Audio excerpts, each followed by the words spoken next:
Hello students, today we will study the exercise 5.3. This is the exercise of standard 8 chapter number 5 data handling.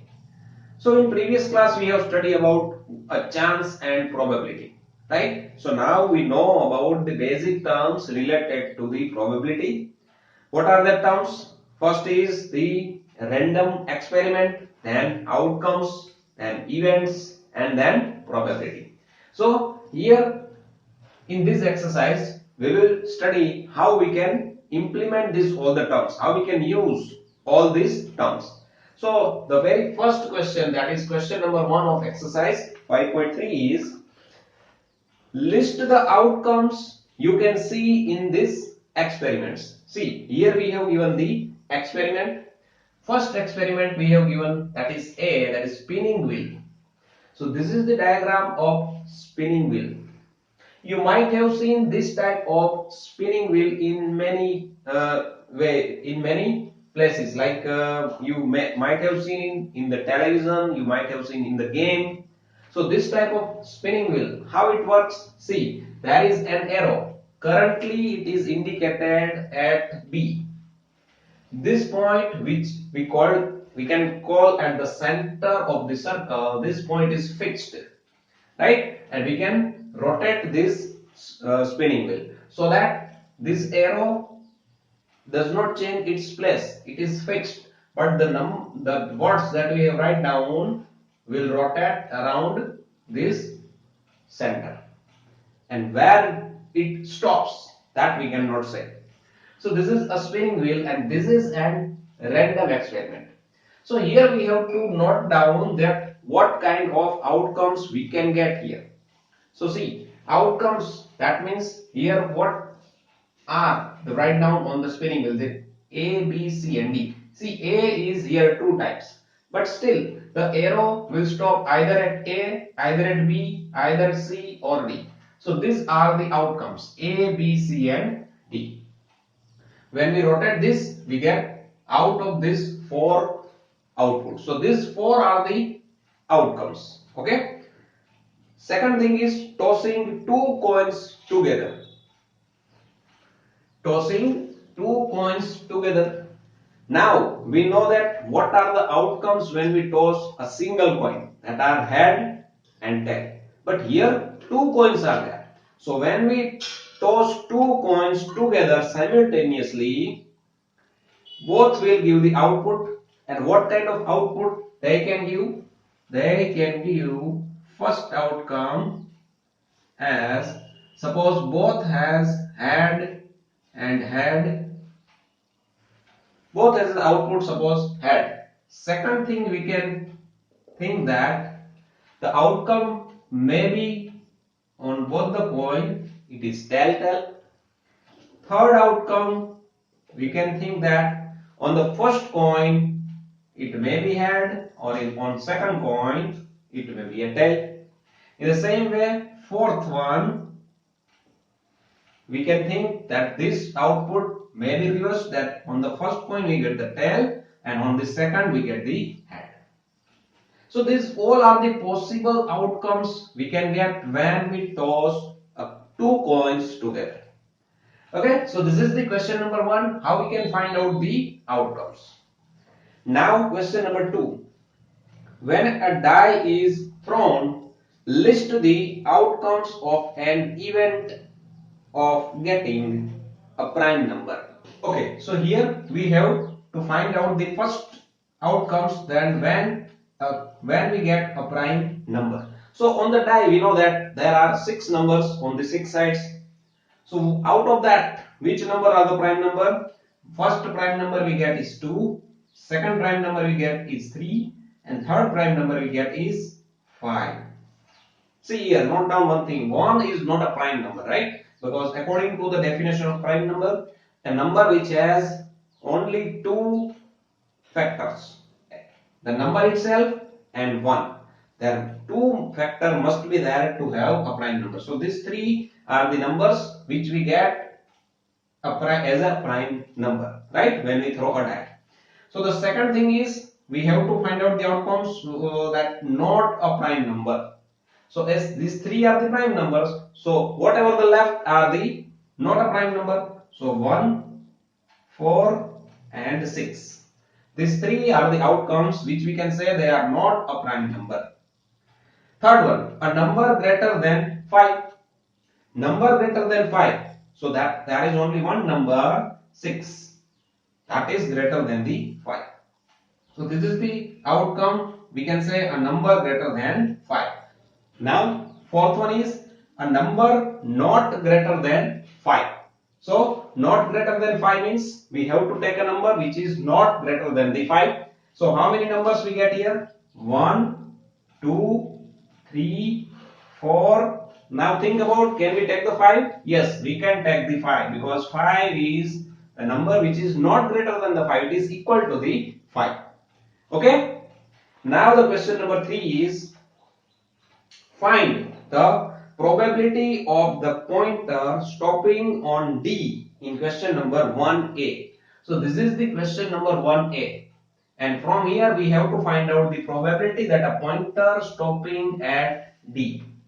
So when we spin this spinning wheel, what is the probability that this point is stopped at D? Currently it is stopped at B. So what is the probability? See, first of all we have to find out how many outputs are there. See, first, second, third, fourth and fifth. Five places are there where this arrow can stop. So the total number of outcomes is 5 and required outcomes is what? D, and D is one time here only.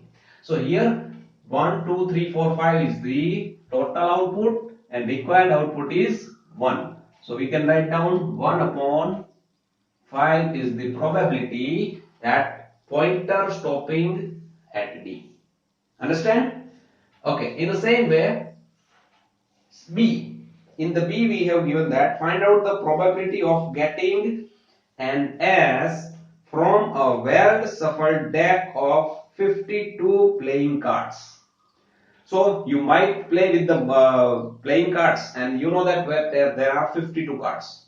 There are 4 types of cards and in all 4 the types one S is there. So how many S's are there in the well shuffled deck card? 4. And how much is the total cards? 52. So we can take 52 as the total outcomes, 52 as the total outcomes, and how many outcomes are there that we required? We required an S and 4 S are there. So 4 upon 52 will be the probability of getting an S. Here we can cut the common factor, that is 13 fours are 52. So here we can cut and we get the answer 1 upon 13, right?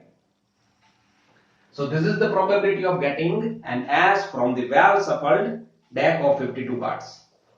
Third probability we have to find out is probability of getting a red apple. So here we have given this diagram. We have to find out the getting a red apple.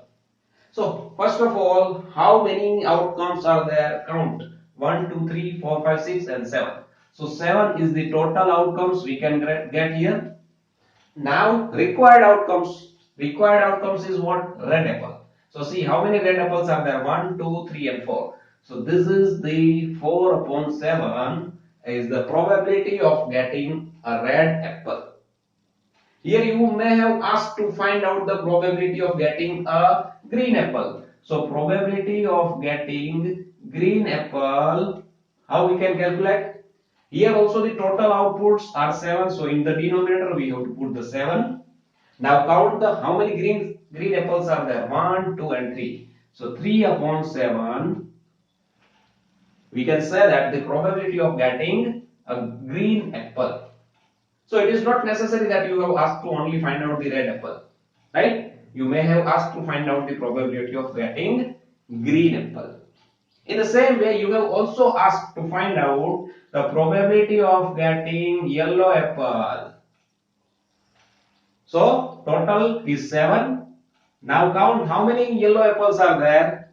No, 0. 0 yellow apples are there. So 0 upon 7 is what? 0.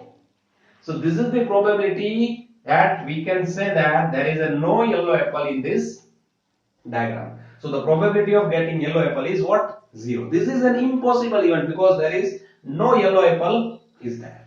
Okay. So in this way you have to think about how we can find out the probability.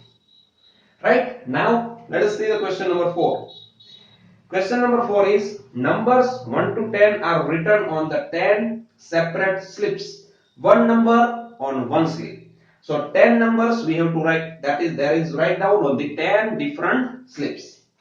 Kept in a box, mixed well. One slip is chosen from the box without looking into it. What is the probability of getting number 6? So see here how many total outputs we can, how many outcomes, total outcomes are 10. So here we can write down in the denominator 10 is there. And getting the number 6, now the required outcome is 6. So how many times 6 repeats in 1 to 10? Only one time. So 1 upon 10 will be the probability of getting a number 6.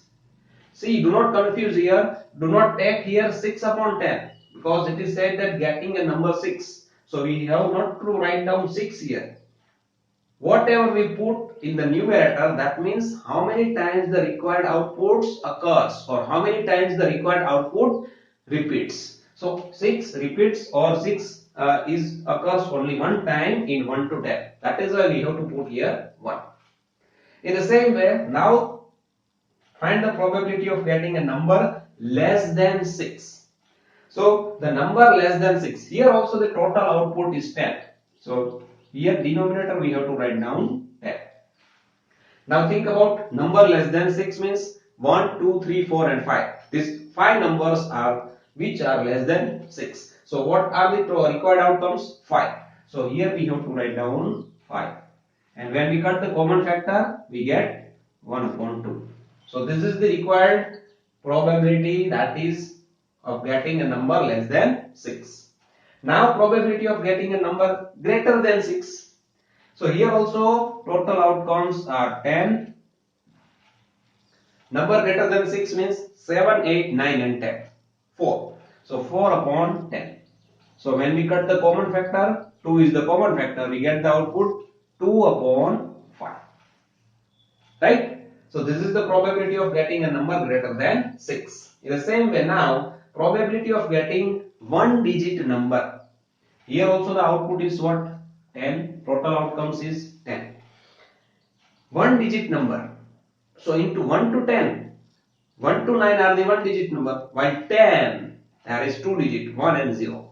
So 9 outputs we get, required outcomes are 9. So this is the probability of getting a one digit number, and that is 9 upon 10.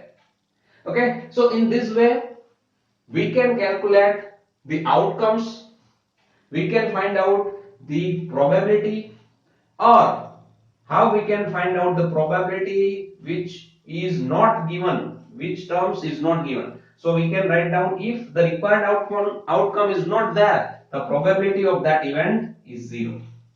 Right? So these all are, we can say, the event. Pointer stopping at D, that is an event. Right? In the same way, getting an S, that is an event. Getting a red apple, that is an event. So now this picture is, I think, now clear in your mind that what are the basic terms related to the probability, how we can find out the probability. Okay? So this is all about this lecture. Thank you.